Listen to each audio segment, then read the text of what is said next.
Hello and welcome to the Keg Warehouse. I hope you're having a great day. You'll be watching on YouTube or LinkedIn, I would guess. Today I'm interviewing Darren about the Keg Warehouse and why you set up. Thank you, John. I've been in the keg business for around 7 years. I started with one of the single-use keg companies, and I had over 200 customers in the UK, starting from scratch, that decided to use single-use kegs because of the fixed cost, in theory, that you pay for it once, you fill it, you use it, you never see it again. It's cost exactly what it said on the keg as such. Yeah.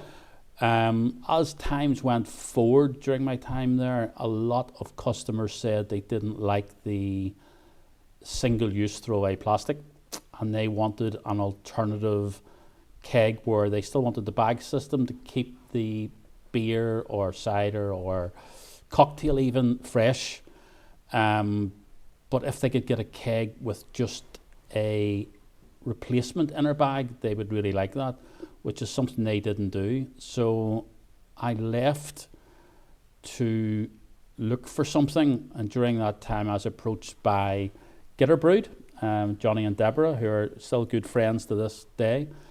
They are the Irish distributor of hops and malts, and they were also a distributor of the single-use kegs that I was doing at the time. And I worked with them for a year, supplying UK brewers with hops, malts, yeasts. Always felt a bit of a fraud because I'm not a brewer and I didn't really know the technical specifications of the products compared to I knew the kegs a lot better and felt more confident. So at that time, another keg company was setting up to manufacture a new style of keg with great plans to offer an alternative to steel. And at the time, everybody was looking for tracking devices. But it took a long time to develop, and at that point I had already discovered the reusable plastic kegs, which are on our other videos, that you can reuse for around 10 years and just simply swap the bag, which was a great alternative to the single use. So I decided to set up the Keg Warehouse to really offer that keg and bag system. And when I did that, I was approached by Inox CVA, which are a huge global steel company, making tanks and tankers and trucks and all sorts. But they had a brand new state-of-the-art keg manufacturing plant. They invested a lot of money, and I had invited all of the leading global brands, Molson Coors, AB InBev, Heineken, to come and visit the factory, test the products, visit the facility and the workforce to make sure that it was good working conditions and fair employment and all of the things that these global brands look for, and they were all approved. So they have given me the distribution for the UK and Ireland for Inox CVA steel kegs. So today we have kegs for all brewers. From big to small. Sorry if that was a bit long-winded, John. Well, no, that answers the question. I mean, we could go now. No. So one of the things, I bought kegs off Darren. I used to have a brewery, and I remember the original plastic kegs and the one-way system, and it was great. But the promise was always that they were nearly fully recyclable. But then the problem we found was that councils didn't know what to do with them. Yeah. And they were also scared of them because they thought that they were pressurised. Now, even though we depressurised them, there was a lack of understanding from councils, which caused us a little bit of problems. But I think the whole trade, I think there wasn't a recycling scheme or something as well. There was a plan to recycle. I mean, there's a few companies that manufacture single-use kegs, all in theory are recyclable, which, like a lot of products in our fridges at home, everything's recyclable. We put it in the recycled bin and we hope that it's recycled. Yeah. I think to be recycled and reused as another product, I would term as 100% recycled rather than a product that's recyclable that isn't. And a lot of, I think, plastic waste tends to be not so much landfill that people think. I think a lot is incinerated to create energy, which in theory is recyclable energy, but not recycled plastic. But I think people are always looking at a better way, and maybe that they'll come, but certainly on the single-use kegs in the UK, I don't think there's a satisfactory solution. I do know people like WDS of Manchester. They do collect, I believe, single-use kegs from venues which they deliver other products to, like they do hygiene and snacks, and they will charge a small collection fee. They then compact the kegs and reuse them through a plastic network. So that's probably where they turn it into like a pellet almost. Yeah. So I mean, yeah, again, it's recyclable, but I just found that a lot of brewers that bought from me wanted a keg that they could continually reuse that keg for 10 years or so, and just replace the bag. So yeah, I feel like, I mean, for me, I wish this bag for steel keg system was about when I had a brewery, because this would have been mega. Again, that's something quite new from, we have a partner company based in Belgium, Keg Solutions, and they have developed this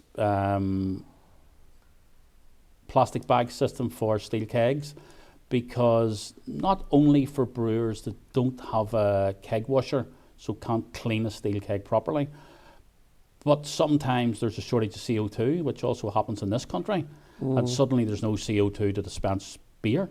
Yeah. So this is sort of it's a good product for brewers that don't have a keg washer. They can simply replace the bag.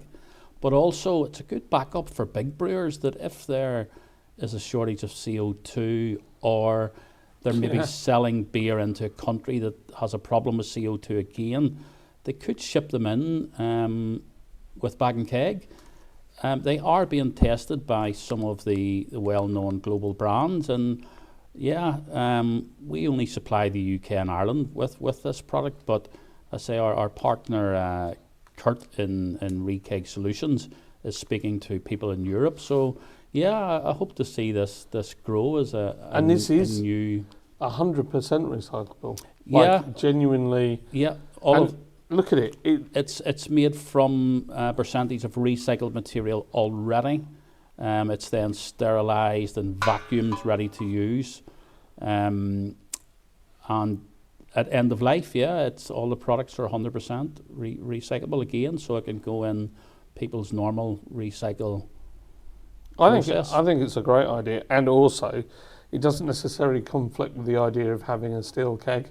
No, I mean, I know the whole thing about plastic kegs, and people dog them, but actually the plastic exists anyway. If they're making the keg out of what already exists, and as I understand it, they can be then recycled again, it's not necessarily a bad thing compared to a steel keg. The only thing I would say as a brewer is I think that the steel ones tend to be...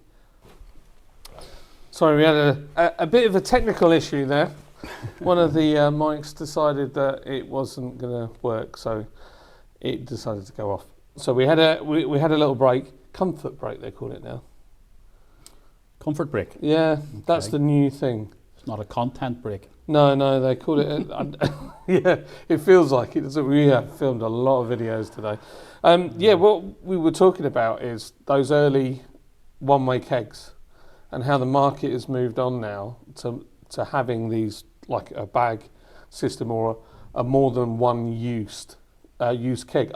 Can you still get single-use kegs? Yeah, there's lots of single-use kegs about. There was 3 or 4 main companies. The company I was with probably has, I don't know, I would like to guess 40% of the market. The other one had 40%, and the others probably 20 would be my estimation. Yeah, I think they're still all okay. The single-use keg are good for people maybe that are sending pallets of beer to countries where they can't get their keg back. Ah, yes. And that's really what I think their purpose was originally. And then when I was selling in the UK, luckily for me, a lot of the breweries just decided at the price it was easier to use a single-use keg than rent or buy a steel keg. But as time went on, the rental companies made better offers and packages. I think I've found certainly a lot of breweries that I go to now tend to be using their own steel kegs or rented steel kegs. Yeah. And certainly what we're doing as the Keg Warehouse is to try to find the balance where a brewery may have, 200, 500, 1,000 kegs, to see if would it potentially save them money if they split that fleet. So if they own all of their own fleet and they're paying drivers and trucks and keg washer, could they reduce that by renting kegs from one of the keg rental companies who would do all that for them? Or vice versa, if they're renting all of their kegs from a keg rental company and a lot of their business is local to their area, could they buy kegs from us over a 5 to 7 year period for £1 a keg a month and use that saving to invest in a keg washer and a local driver and be more control of their local business? So I think with times being hard and margins being tight and breweries finding it certainly hard, especially competing with the big globals and things, that they need to either make savings if they can't make extra sales or they can't make extra margin, is how could you save money? And yeah, we're picking up some business recently. I'd like to say thanks to people like Talking Tides Brewery up in the northeast, Exhale Brewery London, East London Brewing. We even have a wine company, Sustainable Wine Solutions. They do wine in bulk kegs for people to pour wine on draft. My wife would be interested. Yeah. And people can refill bottles again. If you get a keg of wine delivered to a bar, the bottle savage and the wastage on that's a lot, and we're finding that. That's a lot of glass. Yeah. So yeah, we've got wine customers, beer customers, cider customers, all sorts of different people, and we've had a few odd little sales recently where some bulk liquid companies, like for soap and shampoo and things like that, that's mad. Are looking at kegs maybe to buy in bulk or sell in bulk to venues that can then refill containers from a keg system rather than a load of 5 litre plastic drums. Well, it's got to be better wastage wise. Yeah. I think everybody's just trying to do their bit to be more environmentally friendly, but also save money at the same time. It's funny how there's so much. So from my point of view, having had a brewery, a small one, and understanding all the different things that we did a lot of cask beer. We started doing kegs. We had various types of kegs, so we used to use the one-way ones. We had some. Did we have reusable ones? No, we didn't. We had mini kegs. Oh yeah, little mini. Oh yeah. We did. We actually forgot to mention that. We need to do that in another video, John. Yeah, we do. 5 litre party kegs. We also do, and again, refillable with a bag. Yeah. We'll not go into it now. Yeah, and you can party with those. You'll be the most popular person at a party with one of those. I think the other.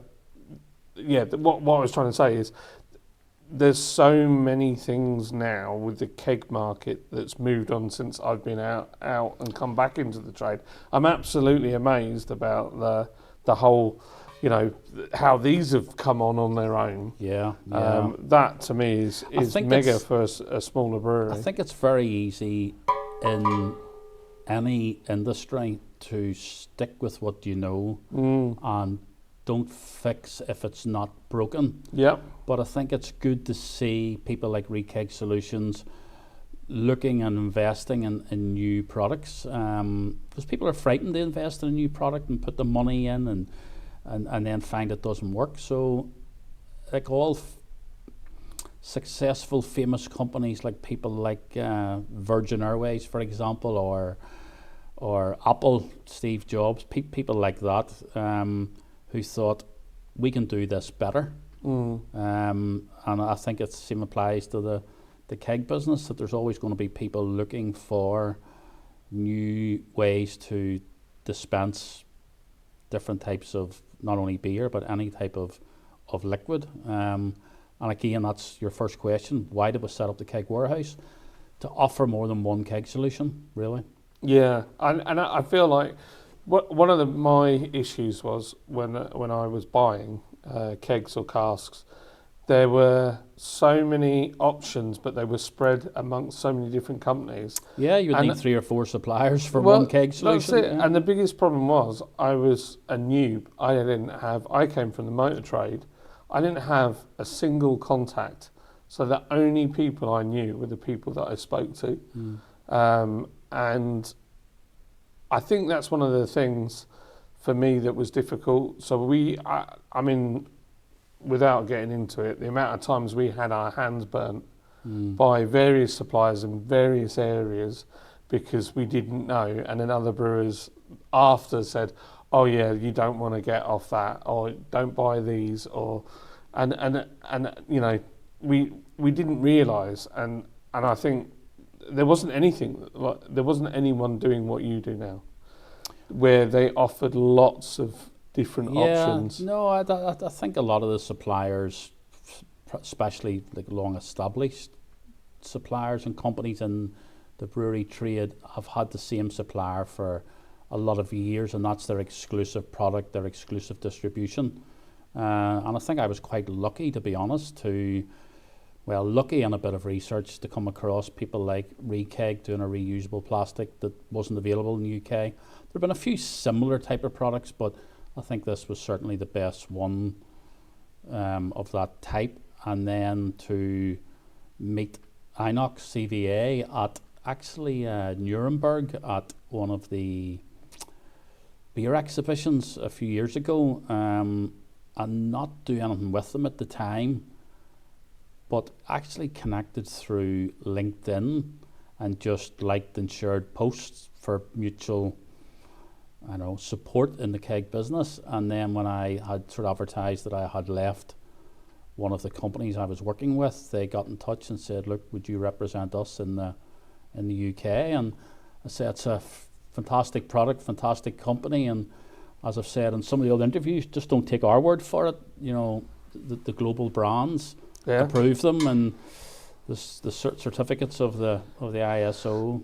See, now I am from the motor trade originally, and I can tell what a good weld and a bad weld and a good bit of steel is and a bad bit of steel is. And I will say they are excellent. They don't feel any cheaper. They don't look any cheaper. The welding's absolutely spot on. I mean, they're on par with any European product, looking at them. Yeah, well, they have to be if they're all certified. We don't like to say ours are the best, because anybody can claim ours are the best, but we're certainly second to none, I think is the phrase. You tell us why ours isn't as good as someone else's, but yeah, we have, it's very hard to get approval from the big brands, because again, they have relationships with current keg companies, and they have very specific specifications and quality they look for in the steel, the wells, the inner walls of the keg, and they wouldn't have approved them if they weren't suitable. You know, they would just turn you down, like they've turned down lots of other international keg suppliers. So yeah, I'm quite confident that we will continue to grow. And being based here, John, as well, I mean, I'm on the ground. People know me quite well. I've even used the phrase of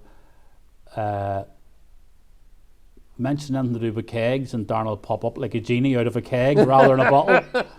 You know, that's about right. I don't like to miss much. If you're on any of the forums and say, I'm thinking of kegs, you'll be lucky if I don't find you quickly and make an offer. It's true. But yeah, and if I don't forget to get in touch with us and find out what we can offer. We hold UK stock, so we can even deliver next day, which I don't think a lot of other suppliers can do. And even with our plain UK stock, we have third-party contractors that will come in and laser and paint, so they can still get a quick turnaround with the keg you want and brand it how you like it. I think the other thing to say is, if you're a new brewer or you're just starting out on your brewery journey, and you're like I was, and you didn't have contacts. So I used to fish with Darren for contacts quite often. And here we are, all these years later. So, you know, if you're wanting some advice, or you're wanting to know where's a good place to get a keg washer or a cask washer, it doesn't necessarily, like, we know people in glass, we know people all across the industry. I think once you've been in this business a few years, I mean, I'm only 7, which is quite new compared to lots of people I've met in this business that are in it 20, 30 years. I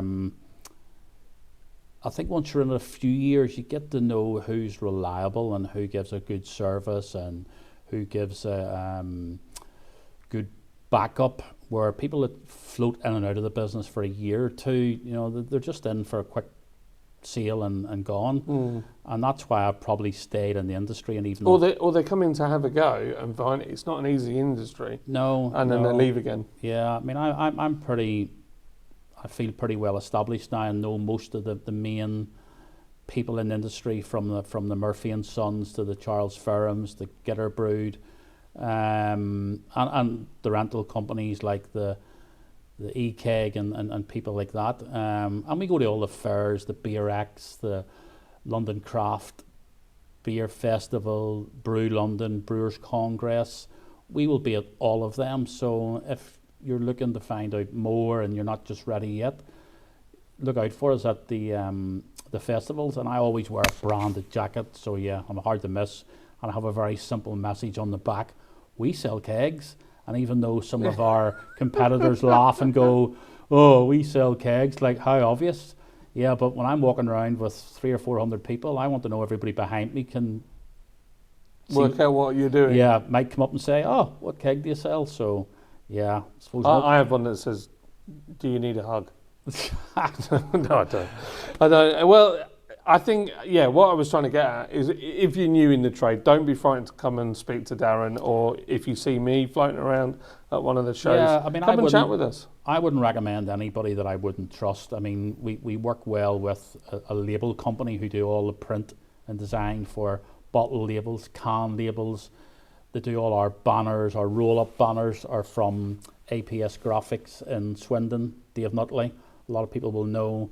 We work with Dominic and Thomas at Collective Motion Brewing. So what we say is, you can buy a keg from around £1 a month, but you can also buy a keg washer on finance for about £2.50 a month.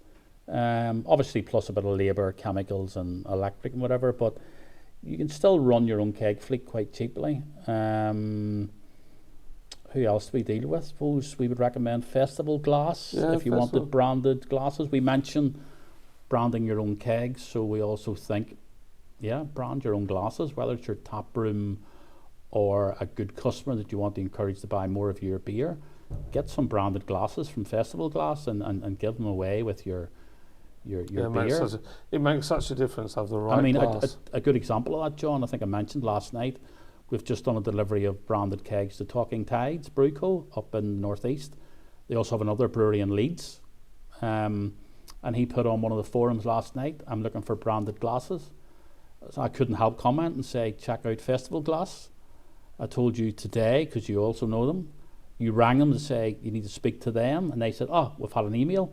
So I think that's great networking and support support within the trade, and I think it's important to try to support each other too. It is, and it's funny. I dipped out of the trade after the brewery went off and drove trucks. I was really trying not to do this during this, but I need to have a drink of my coffee. Yeah, he's having coffee.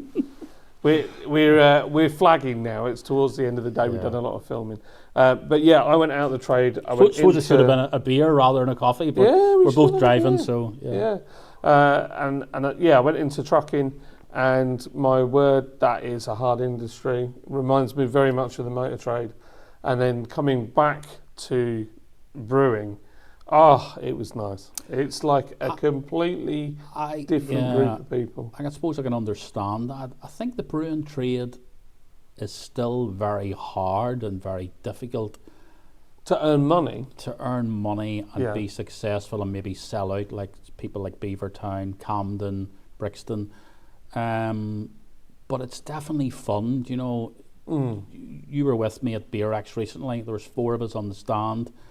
And just the atmosphere and I don't know if this is just a Northern Ireland word, the crack, and the banter. And we all had a really good time. We went to the pump house afterwards with Keg had invited us, and there was other suppliers. I mean, that's a mad thing. You're invited by another keg company. Yeah, another keg company invites you to go on their private party. I mean, you it was great, and we appreciate it. So it was awesome. E-Keg, they were Christian Barden. That's the man. But that's nice. I must just say, yes, Christian and Adam and Tim and James were all very hospitable. They were a good bunch. Yeah, they are. Well, they are a good bunch. And I think. Sorry if I missed anybody. There was another lady that brought me a special tool for taking out the spear. Can't remember her name. Sorry. It's terrible. But yeah, all in other industries, you just don't see that. It's very rare. I mean, it does happen, but it's rare. And I think that's commendable in the brewing trade, the way everybody works together. And also, even when I had a brewery, the way breweries try and work with each other. I mean, yeah, funny. That's something that shocked me when I first started. I say about 7 years ago. Other breweries would ring each other for help, and I used to think, is that not competition? Are you not helping your competitor? If you want to sell 10 barrels of beer and you help your competitor make similar beer and he sells 5 to your customer. But no, they all work together, and there's a lot of collabs is the word they use. Yeah, it's another cover word for camaraderie. We're all in it together. Yeah, we all try and work to the... It's funny because it feels like when you're in it, the biggest person that wins out of it is the government. They get the lion's share of taxes, all the money, and you feel like you're working very much against the government. And so I think a lot of us will club together, much like the farmers do. Farmers do it. I know one guy that he has the combine harvester, somebody else has the plough. It's funny when someone mentions the combine harvester, I can't help but think of that song. Yeah, I know. I've got a combine harvester. But they all do each other's fields, and they all work together because everything's so expensive. Do you know what? All the years you're a driver and you get stuck behind farm traffic and you think, oh God, bloody farmers. Whether you like Jeremy Clarkson or not, he's done wonders for the farming industry, because now when I see a tractor, I actually let it out because I think he's going to be working all night digging that field, ploughing that field. So it's funny. I'm the same with having my truck license. So the other day I was in Hebden, coming back from Hebden Bridge from vocation. Tight town to drive around. Oh man! And there's a haulier called Goodall's, and he was in a brand new, just cleaned Iveco S-Way with all, the Durabrite chrome wheels, and it was mint. And he was trying to turn out. Nobody was letting him, but he needed both sides of the road to get around. So I saw that no one was coming, so I stopped and let him out. And his face was almost like a disbelief that he got let out. Well, it's like, I think all of us in everyday life should just give a little rather than take a little. And I would sometimes do that if I pull up to a junction and see a bus coming, I'll just brake a bit early because he's going to need to come out and swing round. So I'll just brake and give him that bit of extra room. Or you stop and let someone out. What really annoys me is if you stop and let someone out and they don't wave, then I've got a touch of road rage, but yeah. Or they do the indicators. So Yeah, with the truckers, you'll see we'll overtake, and then it's difficult to gauge when your trailer clears the cab so or they the other flash, one. So they flash, and then we do the indicator dance. Yeah. But you can't do it in a car. I tried it the other day, and my car has this thing where it just like indicates incessantly in one direction. Yeah. So then all it looks like is you can't work out how to use your indicators properly. Yeah. I would sometimes, maybe press the lights because, if you've got blacked out windows in the back, not that I drive a pumped up car, but lots of cars have blacked out windows now or tinted windows.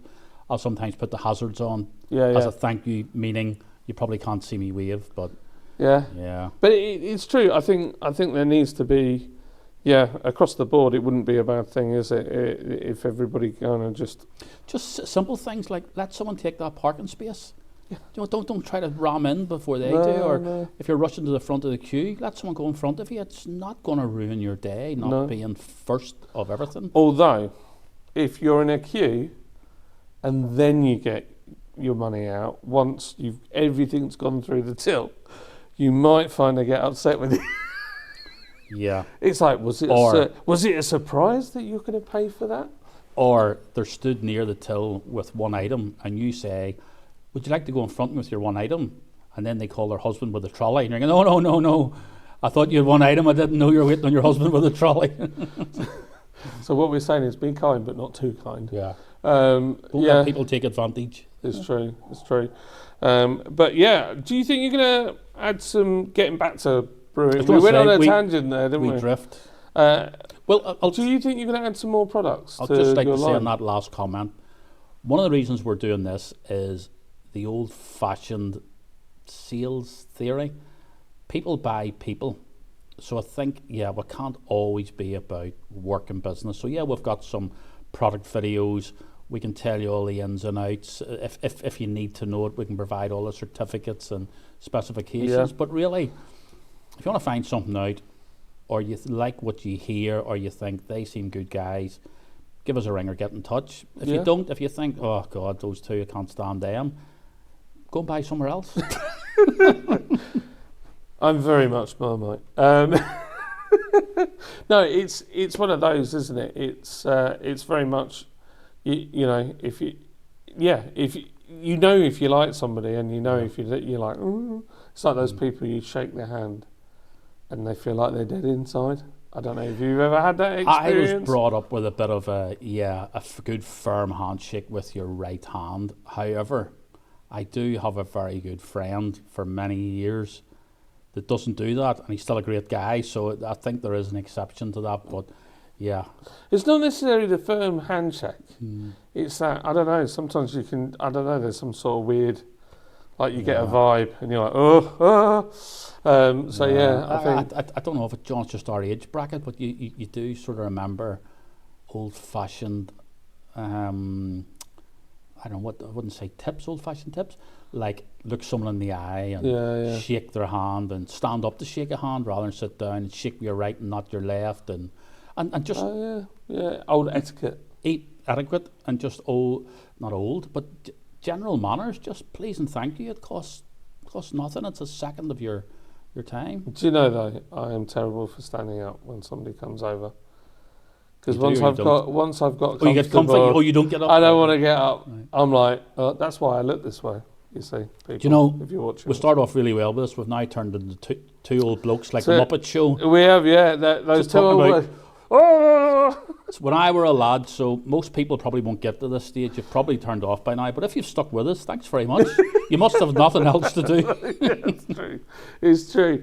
One other thing I was trying to say was, do you think there's no point? Everybody's gone. Yeah, well, if you're still here, for the one person that's still here, hanging on for dear life. That's just the guy taking the video.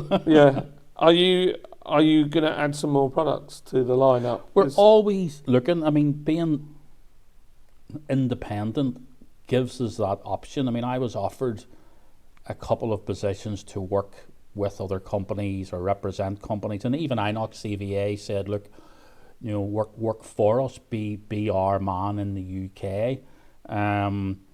But that would have limited me to only their range, and I just felt that after the years I've been in the business, that if I go to visit a brewer, I've got to have more than one option, because if that option doesn't suit, it's not only a waste of his time, but it's a bit of a waste of my time, because we've tried to sell him something he didn't need, and there's nothing where people say, oh, you're a great salesman, sell anything. No, I don't want to sell anything. I want to sell you the right product for you. So you come back, and a lot of those people that use those single-use kegs, people like even Hopworks, they're out in Preston, they bought single-use kegs from me 7 years ago, and they're still buying other products from me now.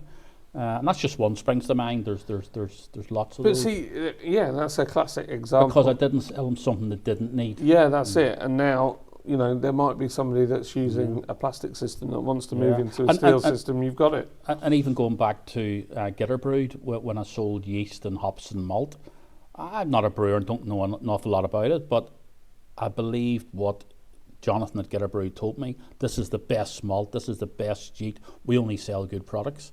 So when I went to brewers and said, this is what I'm told, they trusted and believed me. But Gitter Brewed does sell good products. Yeah. I don't know of anything that they sell that I would say is bad. But I'm just saying that we're back to the people buy people. If people term some good salespeople as these one-hit wonders, that I think it's the old Hoover thing. Was it the Hoovers were very popular?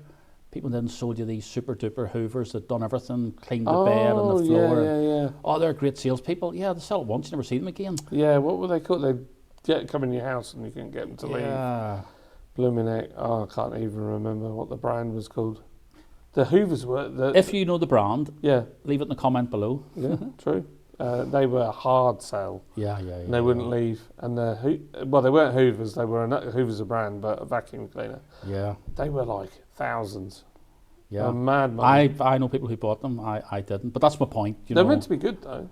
I know. But not that good. Yeah. Anyway, my point was that, if you don't have to be a good salesman, you've just got to sell a good product. Is that the right way to put it? Yeah. Yeah, it's true. A friend of mine, he had a sales job, and he went from one to the other, and the other was always inferior. And when he went there, he couldn't sell it. He just could not sell the competition. Funny you say that, because I moved hundreds of those brewers, or certainly a percentage of those 200 plus users of single-use kegs, from other single keg suppliers. And it wasn't on price, it was on, you need to buy these because they're better. And why they're better? Because of ABC. And I could back that up and prove it. I wouldn't have felt comfortable going in selling something that wasn't as good, but cheaper. Yeah. I've never done that. Even going back, I've been in sales, 30 years now. And I remember selling catering equipment when I was in my early 20s. And I used to say to people, we're not the cheapest for whatever, knives, forks, plates, cups, cookers, whatever, industrial catering supplies, but it'll be here tomorrow. And that was service every time, especially in hospitality, catering, you need it. Well, chefs are well known for being patient and chilled. Really? They're absolutely not. That's it. I think I agree. I think certainly with that. Here's a question for you. It's just popped into my head.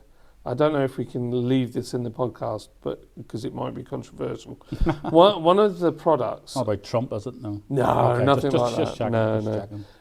It was a brand that would initially gave people a free coupler because they had a unique coupling that wasn't Sankey. Yeah. And so a lot of the craft end, so when I say craft end, I mean the guys that don't do trad like I did, like bitter and old man's beer like blonde, pale ales. they were doing something a bit more exciting, like, I don't know, putting donuts in IPA or something random.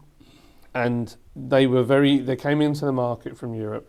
They brought their own coupler, and I'm pretty sure they gave them to bars. I'm not sure. I know exactly what you're talking about. But then it kind of made it very difficult for us when we started doing kegs to try and sell to those bars because they wanted that coupler. Yeah, the company I worked with were able to duplicate that valve. Yes. So it wasn't patented for whatever reason, I don't know. So yeah, we were able to sell the same valve into those people. But I did say to people, and it worked, you should really move to a Sankey because every venue will have a Sankey coupler. And if you are going into a business that only has that specific coupler on a specific line, you'll find it hard to shift that customer.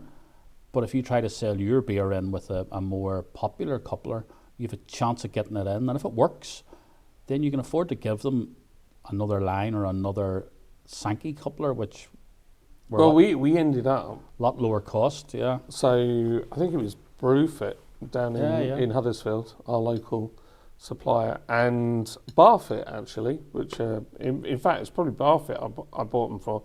I bought a load of second-hand Sankey couplers that worked, that had been cleaned, and we would give them to the bars and say, look, we'll give you a coupler. They're like, really? Yeah. And I'm like, yeah. And they didn't cost us a lot of money because they were ones that had been come back and refurbed. And we did it that way to get around that, because for a while we were like, well, do we buy your product with that one? And then I bought a filler. That was it. They wanted me to buy the filler, which was a fortune. Yeah. And that every time they asked me, do you want to buy these kegs? I was like, well, give me a filler and I'll do it. But the filler was bonkers. Yeah. And in the end, I bought some at auction from a company that had gone bust. And I bought a filling table and all the bits. Yeah. And then we never used it. Because it just moved on, because we realised that actually we could just keep pushing those Sankey couplers out, and it worked. And the market kind of went more towards Sankey anyway. 100%, and I was pushing that hard to make it easier for people to sell their beer. Put it in the Sankey, you'll find it easier to sell. See, I thought it was a strike of genius for the keg company initially, because you're forcing people into buying that product. But then I think it backfired on the long term, because people were like, well, this is hemming us in. Yeah, it's funny, we're going back to what was said a minute ago about good sales and bad sales. You used a term there, it forced people into buying. Yeah. You don't really want to be in that situation of forcing people to buy. So, yeah, but I don't know.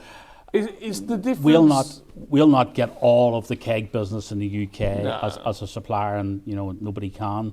But we're all just out for our share, and as you say, we're all a bit Marmite.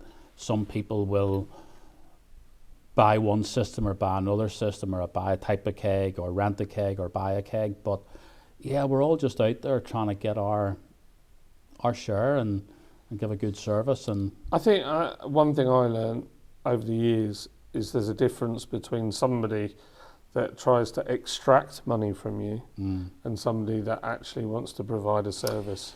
It's funny because there's a fine line between pestering people for a sale. So someone might inquire through me, I'm interested in kegs. Okay, how many do you want? I want 200. Okay, no problem.